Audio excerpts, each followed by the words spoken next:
नमस्कार। Study with Lakshmi ma'am channel पे आप सबका बहुत बहुत स्वागत है। इस चैनल पे जैसे इसके पहले भी वीडियो बनाए जा रहे थे क्लास में हिस्ट्री के और हिंदी के, आपको पढ़ाया समझाया जा रहा था, पढ़ाया जा रहा था, जो भी है चर्चा की जा रही थी। तो उसी क्रम में वहाँ पे विस्तृत चर्चा की गई थी। तो उसी क्रम में हम आगे, जैसे इस समय क्या है, कई सारी परीक्षाएं हैं, कई सारी परीक्षाओं में क्वेश्चन भी आते रहते हैं, प्रश्न भी आते रहते हैं। तो इस चैनल पे आपको हिस्ट्री से संबंधित जो भी क्वेश्चन है, वो जो भी प्रतियोगी परीक्षाओं में जो क्वेश्चन अक्सर पूछे जाते हैं, बहुत ही महत्वपूर्ण क्वेश्चन, उनकी एक सीरीज चलाई जा रही है। और ये जो सीरीज है वो अनवरत चलाने का प्रयास किया जाएगा। और ये आज पहली सीरीज है। तो पहली सीरीज में आज हम कुछ महत्वपूर्ण प्रश्न पे बात करते हैं जो अक्सर परीक्षाओं में पूछे जाते हैं। चैप्टर वाइज ये जो सीरीज है ये चैप्टर वाइज चलाई जाएगी, यानी इतिहास के जितने भी है, प्राचीन इतिहास है, मध्यकालीन इतिहास है, आधुनिक इतिहास है, तो जितने भी उसमें चैप्टर है, टॉपिक है, तो चैप्टर वाइज ये सीरीज चलाने का पूरा प्रयास किया जाएगा इसमें। तो आज इसमें चलते हैं। ये पहले प्रश्न में हम बात करते हैं। तो देखिएगा, पहला प्रश्न क्या है। पाषाणकालीन मानव का मुख्य धंधा था। पाषाणकालीन मानव का मुख्य धंधा था। इसमें पहला ऑप्शन है कृषि यानी खेती करना, दूसरा ऑप्शन है मिट्टी के बर्तन बनाना, तीसरा ऑप्शन है पशुपालन करना और चौथा ऑप्शन है शिकार खेलना। तो ध्यान दीजिएगा मित्रों, इसको पहले भी बताया गया था कि जो पाषाणकालीन मानव था, वो जब शुरुआत में उसने जो व्यवसाय अपना धंधा शुरू किया था, तो उसका केवल शिकार खेलना ही धंधा था। इसलिए इसमें आपका चौथा ऑप्शन सही होगा। क्लियर, शिकार खेलना। आगे बढ़ते हैं अगले प्रश्न पर। देखिए इसमें क्या है, किस क्षेत्र में पुरा पाषाण काल, मध्य पाषाण काल और नव पाषाण काल के अवशेष एक क्रम में पाए गए हैं।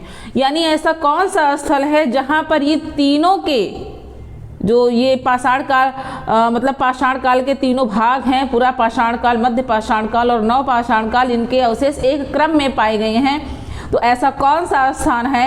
तो देखिएगा, पहला ऑप्शन है इसमें कश्मीर घाटी, दूसरा बी ऑप्शन है आपका कृष्णा घाटी, सी ऑप्शन है आपका बेलन घाटी और डी ऑप्शन है आपका गोदावरी घाटी। तो ध्यान दीजिएगा, इसमें जो आपका सही होगा वो ऑप्शन सी सही होगा। क्लियर। बेलन घाटी, बेलन घाटी कहाँ पर पड़ती है। तो बेलन घाटी उत्तर प्रदेश जिले में पड़ती है, उत्तर प्रदेश राज्य में पड़ती है। और बेलन घाटी ही एक ऐसा पाषाणकालीन स्थल है जहाँ पर जो ये पाषाण काल के तीनों भाग हैं, पूरा पाषाण काल और मध्य पाषाण काल, नव पाषाण काल, इसके अवशेष यहीं से पाए गए हैं। चलिए आगे बढ़ते हैं अगले प्रश्न पर। देखिए अगला प्रश्न है, भारत में प्रागैतिहासिक मानव का प्राचीनतम जीवाश्म किस स्थान से मिला है। भारत में प्रागैतिहासिक मानव का प्राचीनतम जीवाश्म किस स्थान से मिला है।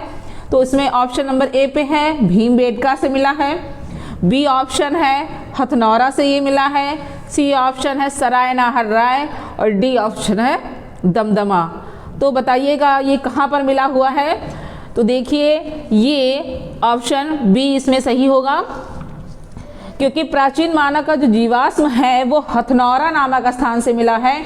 इसको अरुण सोनकिया ने 1882 ईस्वी में मध्य नर्मदा घाटी से खोजा था, जो पड़ती है होशंगाबाद जिले में। तो ये वहीं से खोजा गया था। क्लियर। यहाँ पर मानव की एक खोपड़ी का जीवाश्म मिला था। हम आगे बढ़ते हैं अगले प्रश्न पर।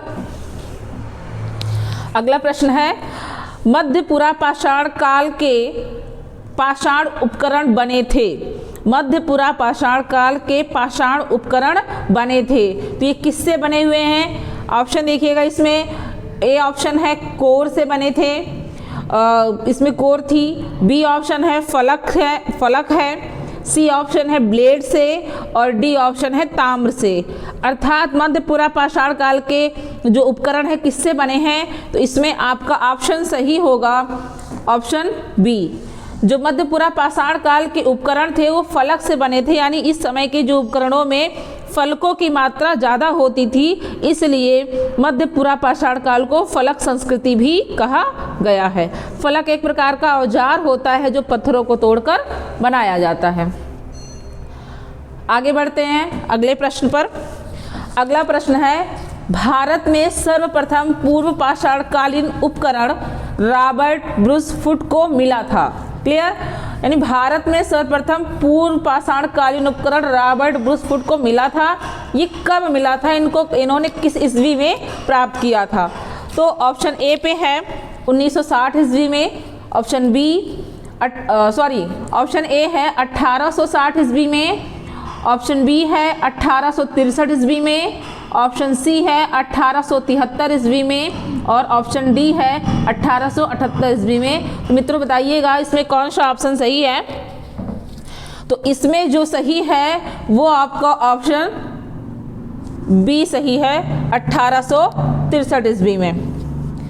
क्लियर, 1863 ईस्वी में 30 मई 1863 को रॉबर्ट ब्रूस फुट ने मद्रास के पास स्थित पलवरम से खोजा था। क्या खोजा था? एक हैंडएक्स खोजा था। क्लियर, हैंडएक्स वहाँ से इनको मिला था एक उपकरण। तो ये चीज़ हो गई कि इनको सर्वप्रथम उपकरण कहाँ से मिला हुआ है। आगे हम बढ़ते हैं अगले प्रश्न पर। अगला प्रश्न है, झील के किनारे स्थित प्रारंभिक कृषि स्थल है। क्लियर, झील के किनारे स्थित प्रारंभिक कृषि स्थल है। इसमें देखिएगा कौन सा ऑप्शन सही होगा। नंबर ए पे है, ए ऑप्शन है इसमें चिरांद, बी ऑप्शन है लहुरा देव, सी ऑप्शन है मेहरगढ़ और डी ऑप्शन है महदहा। तो बताइएगा मित्रों, झील के किनारे स्थित प्रारंभिक कृषि स्थल कौन सा है? तो ध्यान दीजिएगा, झील के किनारे स्थित प्रारंभिक कृषि स्थल लहुरा देव है। क्लियर, लहुरा देव ये उत्तर प्रदेश के संत कबीर नगर जिले में झील के किनारे प्राप्त हुआ है। और यहाँ पर अगर बात की जाएगी कौन सी फसल की कृषि की बात की गई है, तो चावल की बात की गई है।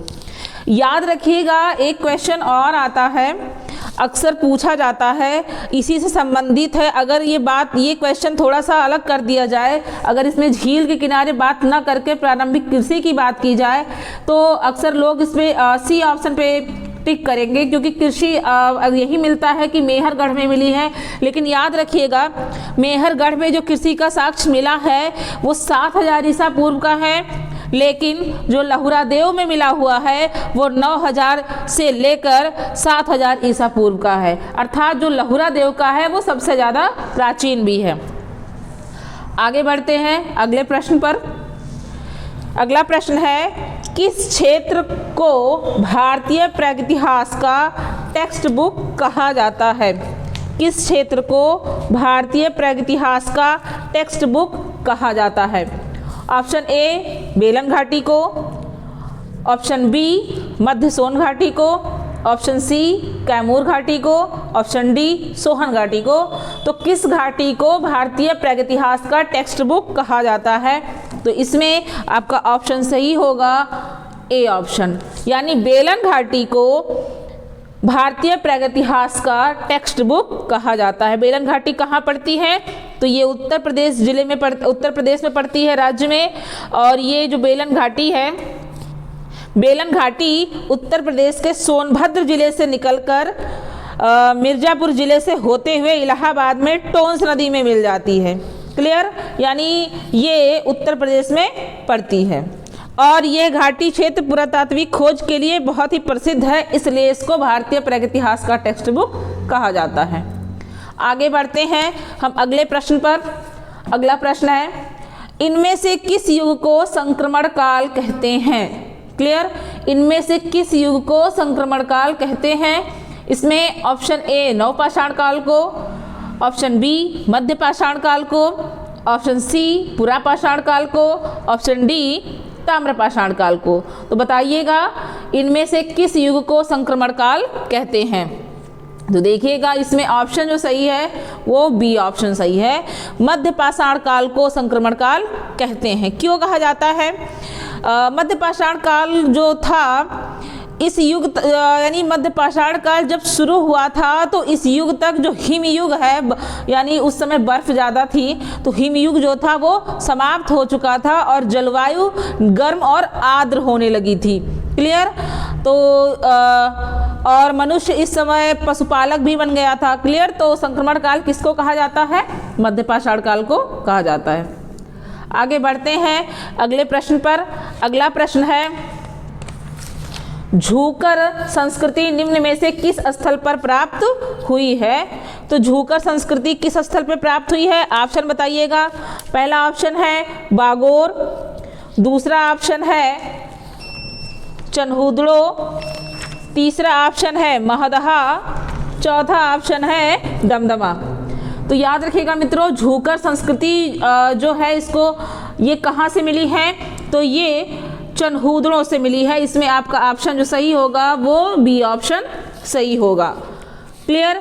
चनहुदड़ो कहाँ पड़ता है? चनहुदड़ो ये मोहनजोदड़ो जहाँ पर है ये वहाँ पे पड़ता है। याद रखिएगा ये एक सैंधव कालीन स्थल है। क्लियर? तो झूकर संस्कृति कहाँ से प्राप्त हुई है? चनहुदड़ो से। क्लियर? आगे बढ़ते हैं अगले प्रश्न पर। तो अगला प्रश्न है, चावल का प्राचीनतम साक्ष्य किस स्थान से प्राप्त हुआ है? चावल का प्राचीनतम साक्ष्य किस स्थान से प्राप्त हुआ है? तो ऑप्शन ए भीमबेटका से, ऑप्शन बी महदहा से, ऑप्शन सी कोलडेहवा से और ऑप्शन डी दमदमा से। तो देखिएगा इसमें देखिए चावल का प्राचीनतम साक्ष्य कहाँ से मिला हुआ है? तो चावल का प्राचीनतम साक्ष्य कोलडेहवा से प्राप्त होता है। क्लियर? ये कोलडेहवा से मिला हुआ है। और चावल की खेती का प्राचीनतम साक्ष्य कहाँ से है? तो कोलडेहवा से है। आगे बढ़ते हैं अगले प्रश्न पर। देखिए अगला प्रश्न है, समाधान में मानव के साथ कुत्ते दफनाने के साक्ष्य मिले हुए हैं। समाधान में मानव के साथ कुत्ते दफनाने के साक्ष्य मिले हैं। तो ये कहाँ से मिला हुआ है?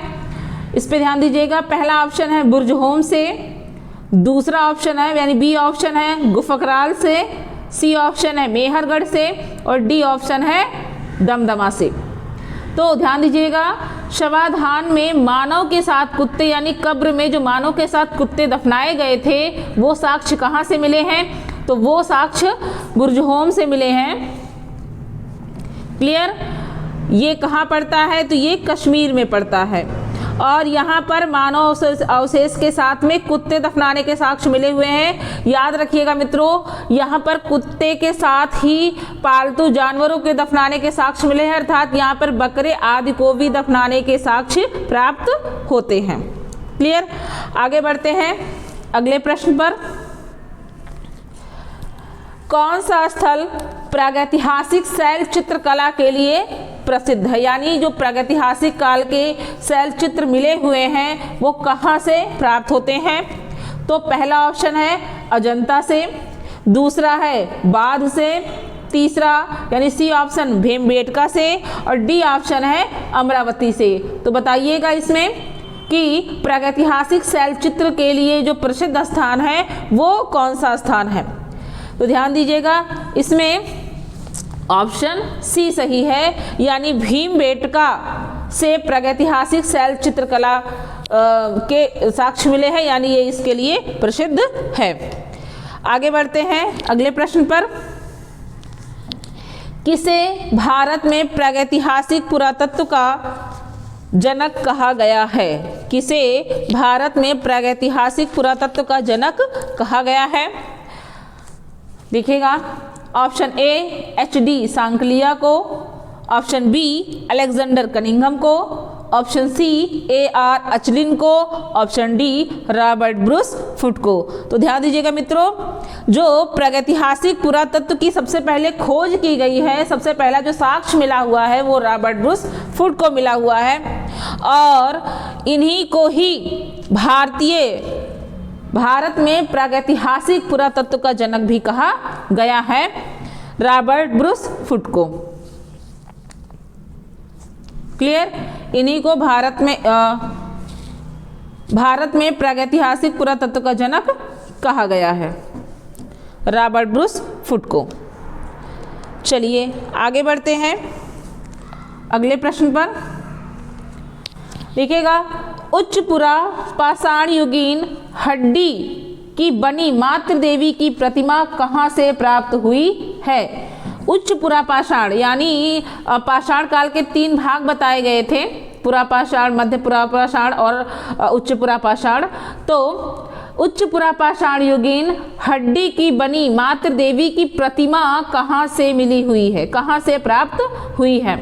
तो पहला ऑप्शन है गोदावरी घाटी से, बी ऑप्शन है नर्मदा घाटी से, सी ऑप्शन है सोन घाटी से, और डी ऑप्शन है बेलन घाटी से। तो ध्यान दीजिएगा, जो हड्डी की बनी मातृ देवी की जो प्रतिमा मिली हुई है वो कहाँ से मिली हुई है? तो वो बेलन घाटी से मिली हुई है, अर्थात इसमें आपका ऑप्शन डी सही होगा। क्लियर?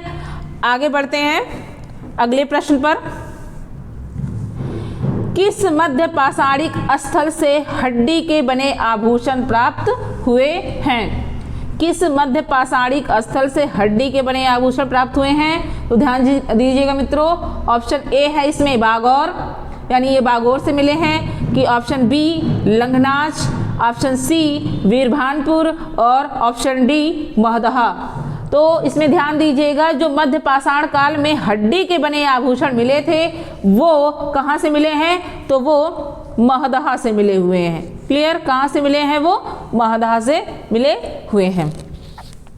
तो आप जो ये प्रश्न आपको बताए गए हैं इनका आप लोग अध्ययन कीजिएगा और